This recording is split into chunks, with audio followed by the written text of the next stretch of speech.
Баршаңызға сәлем, сіздермен Гүлсая. Бүгін сіздерге медовик торттың рецептімен бөлісетін боламын. Ешқандай да корждары оқтауды қажет етпейді. Қолыңызбен жаясыз барлығын.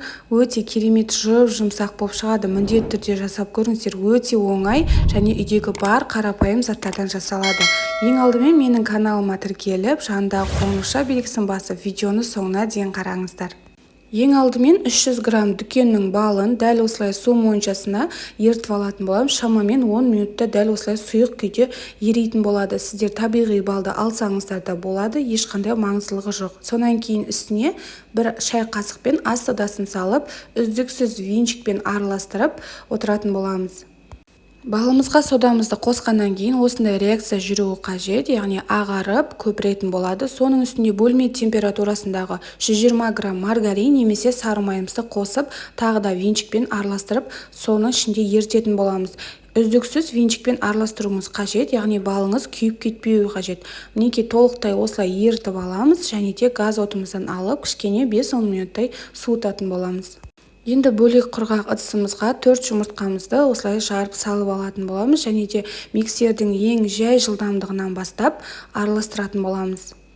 Жұмыртқаңызды миксермен араластырғанда миксердің ең жай жылдамдығынан бастасаңыз, міндетті түрде 2 есе көлем беретін болады. Сонан кейін үстіне 150 грамм қантымызды қосып, яғни аз-аздан қосып, миксермен араластыратын боламыз. Шамамен 5 минуттай араластырғаннан кейін массамыз ағарып 2 есе көлем беретін болады. Сонан кейін газ отымызда дайындаған бал қосылған қоспамызды осылай венчикпен бірлет араластырып аламыз да, аз-аздан жұмыртқалы қоспамызға қосып, миксермен араластыратын боламыз.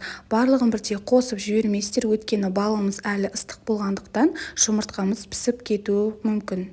Барлығын осылай қосып, біркелкі масса қылып араластырамыз да, үстіне 370 грамм ұнымызды ситыдан өткізіп аламыз алдын ала, және де дәл осылай аз-аздан қосып, миксермен араластыратын боламыз. Барлығын бірдей қоспайсыздар, барлығын бірдей қосып жіберсеңіздер, массамыз біздің тапталып, көлемін жоғалтып алуы мүмкін. Дәл осылай қосып, аз-аздан миксерлейтін боламыз. Дәл осылай аз-аздан қоссаңыздар, ешқандай түйіршік қалмай әдемі болып шығады. Ендігі кезекте пергамент қағазын алып, осы қоспамызды құятын боламыз. Менде пергамент қағазы Паклан, сіздерге де сол қағазды алуға кеңес беремін. Өте керемет қағаз, яғни сапасы жағынан ешқандай да жабыспайды, ешқандай да май жақпайсыз. Бір немесе 1,5 ожау осылай ортасына қиып шығатын боламыз. Мен осылай 1,5 ожаудан қиып шықтым, менде 5 коржық шығады, және де осы ситаның көмегімен үстіне ұнды жақсылап сеуіп шығамыз. Молынан көп қылып сепе беріңіздер, осылай сонан кейін қолымызбен осылай басып шығатын боламыз. Жай ғана ақырын саусақтарымыздың ұштарымен басып шығаңыздар, қатты баспайсыздар.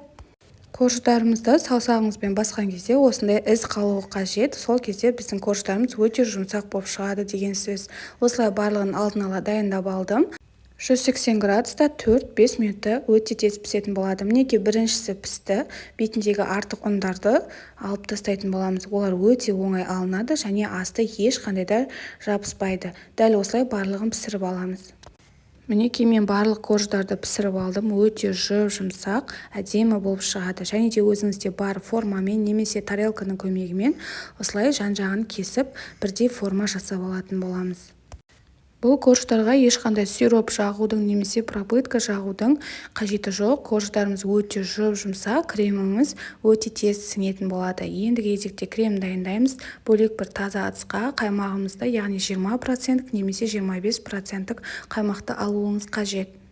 Барлық қаймақты ыдысымызға салып, менде 300 грамм қаймақ болды, және де 300 грамм сгущенканы құятын боламыз. Енді толықтай лопатканың көмегімен біркелкі масса болғанша араластырамыз. Осында сұйық болу қажет. Ендігі кезекте торттарымызды жинайтын боламыз. Осылай вилканың көмегімен тесіп аламыз да, үстіне кремімізді салып, лопатканың көмегімен жағып шығатын боламыз. Ешқандай да қиындығы жоқ, барлығы оңай. Бірінен соң бірін осылай корждарды тесіп, үстіне кремін жағып қайталап жинайтын боламыз. Ең соңында коржымыз үстіне салып, барлық кремімізді салатын боламыз. Ешқандай да артық крем қалмайды. Осылай бетіне жағып, қалғанын жиегіне жағып шығатын боламыз. Мінекей мен барлығын жағып шықтым, осылай болып жағылуы керек.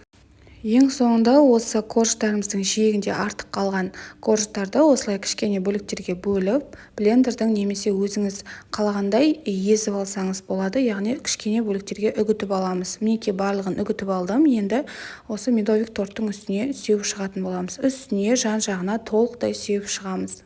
Барлығын сеуіп болғаннан кейін холодильникке 3 сағатқа қойып қойсаңыз жеткілікті, өте дәмді, жұмсақ болып шығады. Міндетті түрде жасап көріңіздер, сіздерге ұнайтынына 100% сенімдімін. Сіздермен болған Гүлсая. Менің видеома лайк басып, комментарий жазуды ұмытпаңыз.